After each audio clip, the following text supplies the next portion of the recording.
I guess you've kind of touched on it a little bit, but how do you think parents can support young people without being overbearing? Like what's kind of your thoughts on it?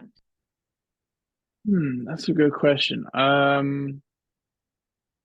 Without being overbearing, I think by just letting them know that you are there, and then when a time comes where they do need you, and kind of not necessarily giving them what they want to hear, but giving something that they're comfortable hearing, if that makes sense. And then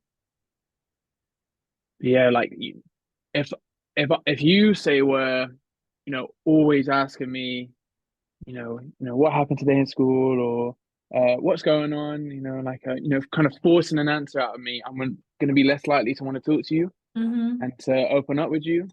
But to kind of ensure that they know that the support is there whenever they'll need it, and then to kind of deliver. I think that's kind of how I see that. Mm-hmm. Wow, what do you think? How do you see it? Yeah, I kind of pick up on the same thing actually. I think it's really difficult because I think as a parent, you kind of know that something is going on. Like you know when something's not right, and probably in the same way that you know when something's not right with me. You know, like if I've got something on my mind, like you quite often pick up on that. But I Yeah, think it is that element of sort of saying like, look, I can see something's up, and so I'm here if you need to talk.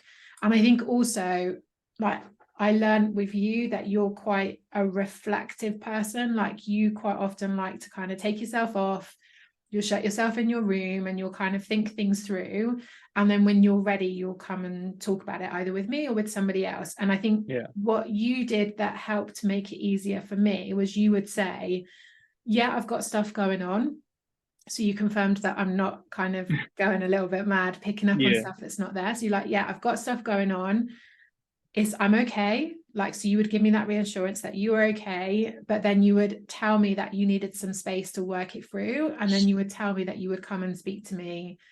Like, so you made it easier to help you because you told me what it was that you needed. And I know that like it took some time for us to kind of work that out, but I think that definitely made it easier. And it also meant then that despite a lot of the time like things would be like in my head like just go and ask again, just go and check. And I know I still do that sometimes. I'm like, okay, like you'll say like, okay, I'm still okay, like that's the fourth time you've asked.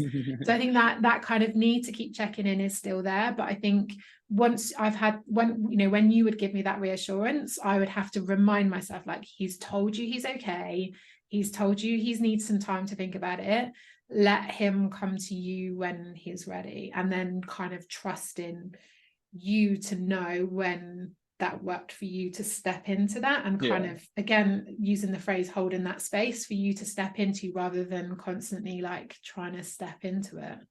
yeah. I think as teens, we know that our parents care about us, but it is the what we say, like like when parents are being annoying when they're nagging you if you're okay, even though their heart's in the right place.